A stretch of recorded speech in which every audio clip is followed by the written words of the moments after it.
que eu quero falar é que em março desse ano eu já conheci o Jordão, já tem alguns anos, do canal lá do Biz Revolution, né, dos artigos dele.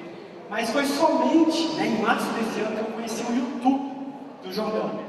E aí eu lembro, né, que eu assisti uns 300 vídeos do YouTube do Jordão, gostei demais do material dele.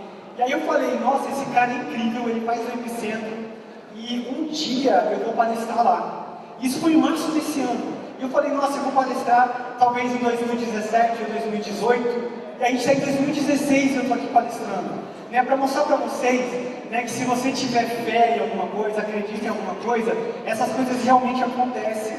O que você tem, se você acredita em Siddhartha, né, com Buda, com Joseph Murphy, Napoleão Hill, na Xuxa Meneghel ou no Paulo Coelho, tanto faz, né? Se você acredita, você realmente pode conseguir alguma coisa. E para isso, primeiro, você precisa criar algo para você poder oferecer.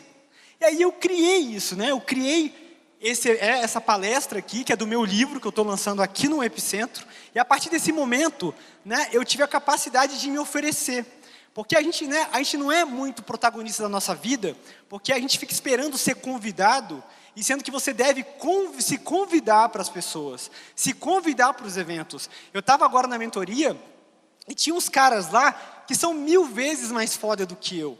E que eles mereciam estar aqui em cima, e eles não estão. Mas por que eles não estão? Porque provavelmente eles não se convidam. E eu me convidei ao Ricardo Jordão para vir para cá. E é por isso que eu estou aqui. E aí eu queria, né, agradecer de coração, inclusive está nos meus agradecimentos do meu livro, o Ricardo Jordão, né, uma salva de palmas para ele, né, porque eu acredito de coração, né, que tem um livro, que é do Neil Gaiman, né, que chama Sandman, que ele fala que existe uma consciência coletiva, que quando a gente acredita em algo, aquilo acontece. E eu acho que aqui tem uma consciência coletiva muito positiva, né, de acontecer uma coisa do bem. E eu acredito muito nisso, que esse evento aqui é uma coisa divina, de verdade, de coração. Vamos lá, vamos começar. Eu sou um empresário, e como todo empresário, eu sou um idealista, um sonhador. Né? E eu pensei que eu quero mudar o mundo, né? Essa ilusão de mudar o mundo. Eu falei, como é que eu vou mudar o mundo? Poxa, eu vou mudar o mundo criando um curso de empreendedorismo. E eu fiz isso, sei lá, em 2010, 2011, lancei esse curso. Esse curso me tornou, né, o professor brasileiro mais popular, né, na maior plataforma do mundo de educação, que é a udemy.com. E muito bacana, né? Eu falei, poxa, quero mudar o mundo. Só que eu percebi, né, que as coisas não eram assim, tão simples quanto eu imaginava. Só um minutinho que eu tenho que ligar aqui. Espera aí, gente. Inclusive, a minha palestra fala muito sobre perfeição, né? E a gente vê que o mundo ele é imperfeito. Né? A maior prova disso é o Epicentro. A gente está aqui, eu tenho certeza que eles ficaram meses planejando, chega aqui, não funciona. Né? Porque as coisas só acontecem quando a gente está fazendo, na prática. Né? Tem algum problema ali no slide, né? Aqui o passador de slide acontece alguma coisa, porque as coisas são imperfeitas e são imprevisíveis. Não, já está funcionando já. Já está funcionando. E aí, no momento que eu cheguei e falei assim, olha, eu quero, né, ensinar empreendedorismo, eu falei, cara, pô, mas é difícil, né, ensinar empreendedorismo, ensinar a pescar num rio que não tem peixe.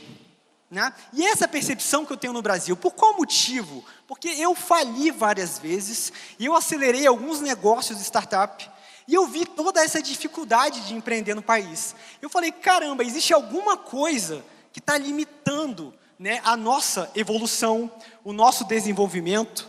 Espera aí, gente. E aí eu falei assim, tem alguma coisa que está dificultando o nosso desenvolvimento. Né? Qual que é o nome dessa coisa? Como é que eu posso fazer, né, que as coisas sejam mais fáceis para os brasileiros? Né? Que a gente vive o que eu chamo de modo hard, modo insano de empreender. É muito complicado empreender no Brasil, existem várias barreiras.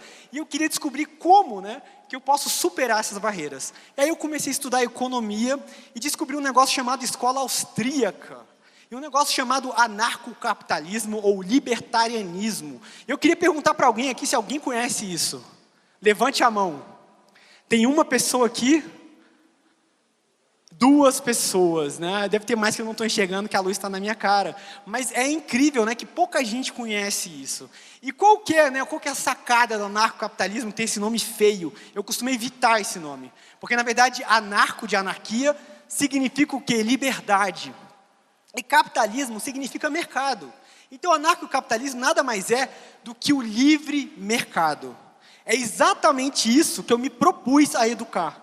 A ensinar. Por qual motivo? Porque o que acontece, gente? Os políticos, eles querem ser nossos mestres. Eles são aquelas pessoas especiais que sabem o que é melhor para você. Eles querem salvar você de você mesmo.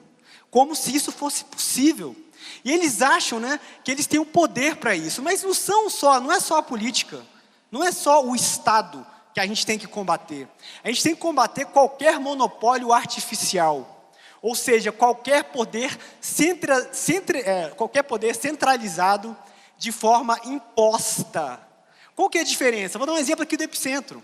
A gente está aqui no Epicentro por qual motivo? Porque vocês querem consumir o Ricardo Jordão, não é verdade? Vocês colocaram ele de forma voluntária no topo. E no momento que vocês não quiserem consumir ele mais, simplesmente o evento morre e ele para de vender os produtos dele, ou os serviços, ou qualquer coisa que ele oferece. O mercado ele é muito justo. E o Estado ele é injusto porque ele é uma imposição. Ele te obriga a pagar uma taxa. E para quem não sabe, em torno de 90% dos impostos arrecadados são para pagar o próprio gasto do Estado em si. Com a dívida pública e com salários. Eu sou de Brasília, gente. Qual é o sentido de uma pessoa de terno e gravata ganhar 25 mil reais para ajudar um miserável? Vocês já pararam para pensar nisso? Qual é o sentido disso? Isso faz algum sentido? E eu falei, eu tenho que ensinar libertarianismo. Eu tenho que ensinar as pessoas a se libertarem. Isso é o meu papel no mundo. E o que acontece? As pessoas, elas são indivíduos. Isso significa que a sociedade em si, ela é uma falácia. A sociedade não existe, só existem indivíduos. E indivíduos resolvem problemas com indivíduos. E a gente se conecta, a gente não é, o que eu fiz de diferente na minha dissertação, na minha tese, no meu livro? Eu misturei o marketing com a economia austríaca. E o que eu cheguei à conclusão? Que as empresas tratam a gente como público-alvo. Da mesma forma, as empresas não, as grandes empresas. E do mesmo jeito que o Estado trata a gente como um público-alvo, como uma classe, colocando a gente dentro de um grupo que não existe. O que existe são pessoas, são indivíduos. E esses indivíduos, eles se comunicam de uma maneira descentralizada, como uma rede. É assim que a gente funciona. A gente não funciona como um grupo. E olha que interessante que muita gente aqui falou de família, não é verdade? Mas é exatamente isso. O mundo tem a ver com a família, tem a ver com os indivíduos. E você, por exemplo, qual que é um grande espantalho do governo, um grande espantalho do Estado? É o pobre, não é verdade? Mas me diz uma coisa, quem é esse pobre? Por que eu tenho que ajudar uma pessoa pobre no Acre, se tem uma pessoa pobre no meu bairro, que eu poderia estar ajudando essa pessoa? Então o Estado, ele cria vários espantalhos para tomar o seu dinheiro, te prometendo algo que é impossível. E aí eu conheci esse cara aqui. Quem conhece esse cara? Levanta a mão. Uma pessoa conhece. 2, acho que tem pouca gente. Esse cara chama Ludwig von Mises. Esse cara ele é tão importante para o mundo quanto o Einstein e quanto o Darwin. Ele tem a mesma importância, ele seria o que o Einstein foi para o Isaac Newton. Porque quem veio antes desse cara foi o Adam Smith, com a obra-prima Riqueza das Nações, que mudou a humanidade. Você tem que lembrar que todos os grandes cientistas, todos os grandes homens, eles não descobriram nada. Eles só explicaram, através da observação. E o Adam Smith, ele explicou como é que funcionava o mercado. E esse cara, ele explicou como é que funciona o consumidor, ou seja, um indivíduo. E esse cara falou uma coisa muito interessante. Esse cara falou, no livro dele, Ação Humana, que toda ação tem um propósito. O ser humano tem um propósito. Mas não é o propósito bonitinho que a gente está vendo nas palestras. Mas é uma razão de fazer algo. É uma razão de existir. É uma razão de fazer uma ação. Então, por exemplo, quando eu ando daqui para cá, eu estou andando aqui para cá por um motivo. E se você estivesse andando aqui, seria por um outro motivo diferente. E é algo imprevisível. É impossível você saber exatamente qual é o propósito de cada indivíduo. Não tem como. Isso significa que você pega uma empresa como o Google, que ela tem o maior Big Data do planeta Terra. Ela sabe tudo que a gente faz. E, ao mesmo tempo, ela fracassa no lançamento de diversos produtos. E por que ela fracassa? Porque o ser humano é imprevisível. É impossível você saber o que a pessoa quer consumir. Não tem como você descobrir. Você consegue usar a tecnologia e o Big Data apenas como base, como um parâmetro para você começar a inovar. Mas a inovação, ela só acontece no ato de fazer. Então significa que no momento que você foi e criou um negócio, teve uma boa ideia para mudar o mundo, você só vai descobrir se ele dá certo no momento que você coloca ele em prática, no momento que você faz ele acontecer.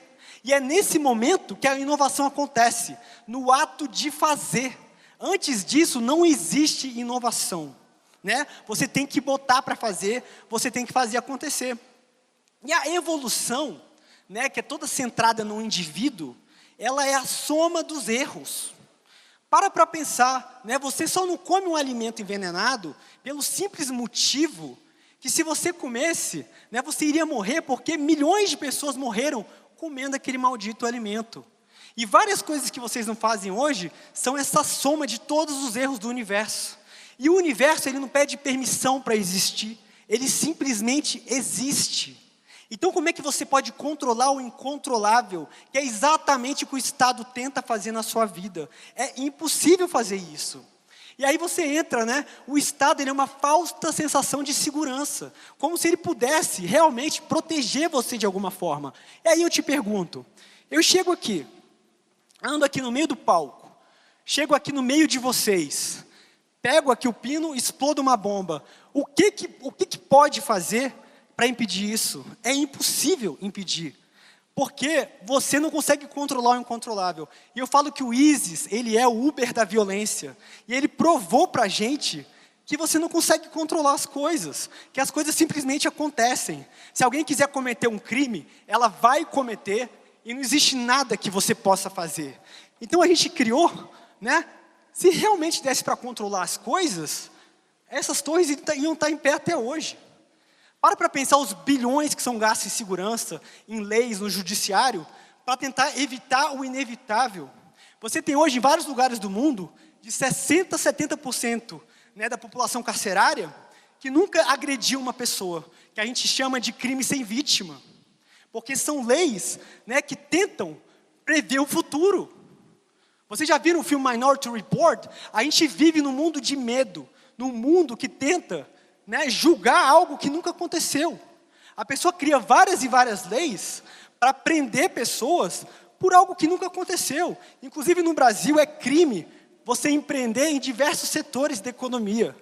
Porque se você mexer naquelas indústrias que geram muito valor e muito dinheiro para a sociedade, é ilegal, porque o governo quer ter acesso a elas para poder controlar. E aí você pega e você entra na ilusão da Constituição, na ilusão dos direitos. O que são direitos? Direito não existe. Se direito existisse, eu ia pegar na Constituição e falar assim, aqui todo mundo tem direito a uma Ferrari e uma casa em Mônaco. Isso simplesmente não acontece. E é a mesma ilusão do salário mínimo, das leis trabalhistas. Tudo isso é uma ilusão, porque o Estado é uma ilusão. Você só consegue pagar um salário mínimo porque você gera riqueza e você tem dinheiro para pagar isso. Antes disso, é impossível. Então, se eu aumento o salário mínimo, o que vai acontecer? Você vai desempregar os seus funcionários, porque você não tem capacidade de gerar valor. E a melhor forma que existe de controlar o incontrolável é o livre mercado.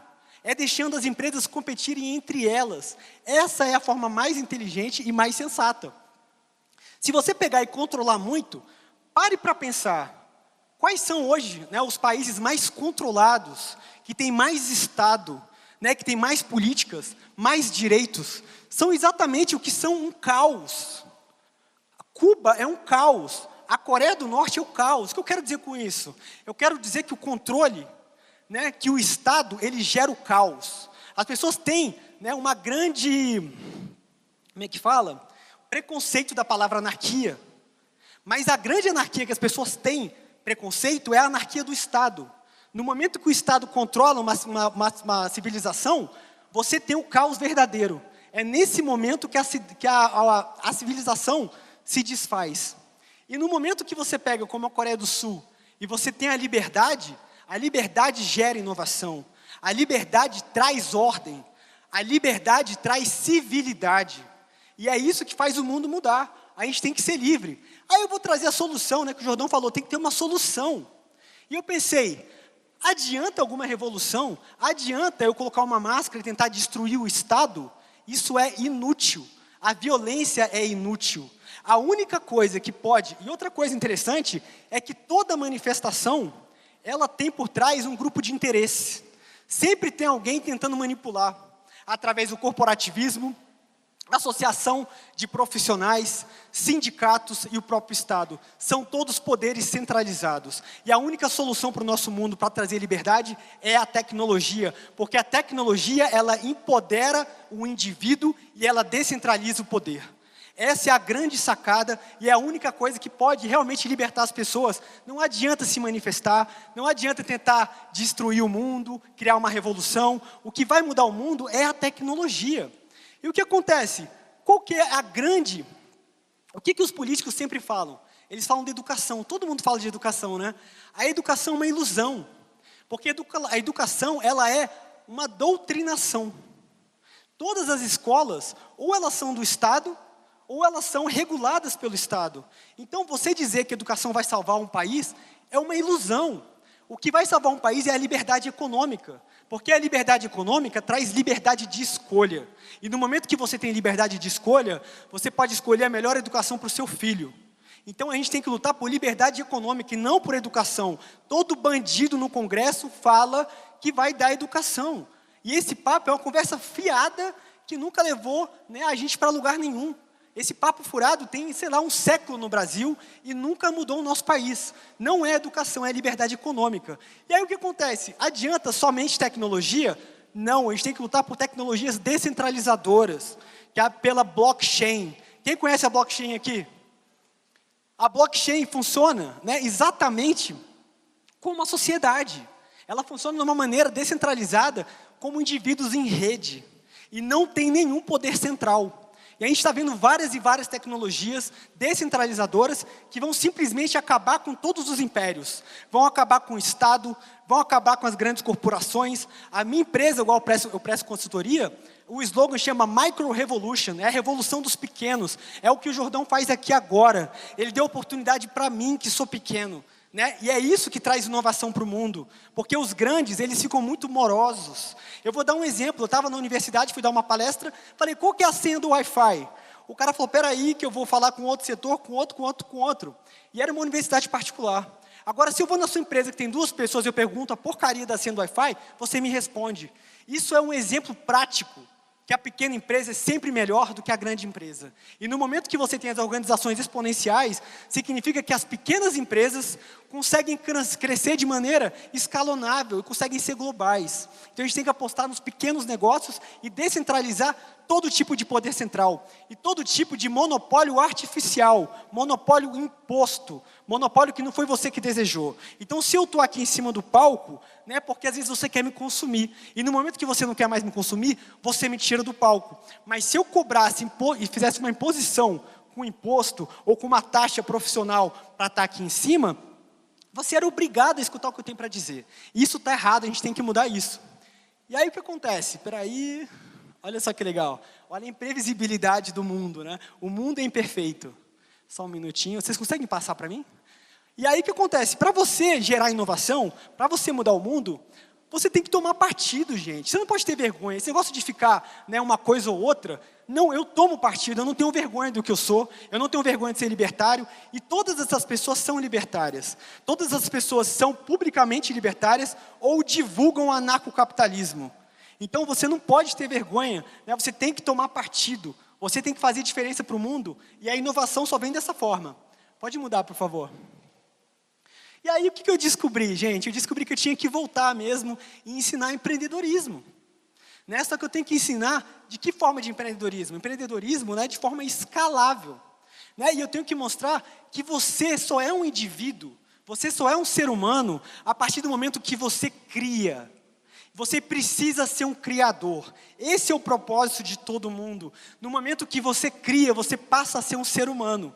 E é exatamente isso o meu papel na Terra. Eu quero mudar a vida das pessoas entregando propósito para elas, ajudando a entregar propósito para ela e para as empresas. Então as empresas que antigamente, as empresas tinham um propósito apenas de gerar valor, porque você concorda, se eu quiser vender uma arma ou vender droga, eu estou entregando, eu estou atendendo às demandas do consumidor.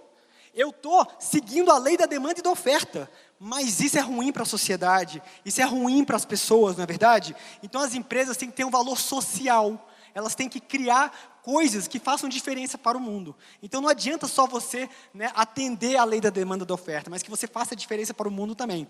Então a última dica que eu dou é que você seja um criador.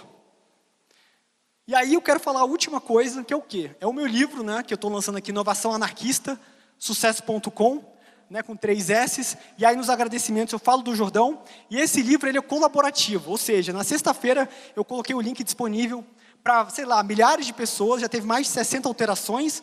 E aí o que acontece? Eu vou colocar na segunda-feira o link para você poder fazer toda a sugestão no livro, falar, cara, Roberto só falou bobagem, discordo do que você tem para falar, ou então, nossa, está errado esse português, tanto faz, participe, colabore do meu livro, tá? E eu vou colocar o link na segunda-feira, e quem quiser colaborar agora, pode me mandar um WhatsApp, pode mandar o que você quiser, que tem todas as informações no site. Isso aí, muito grato, muito obrigado.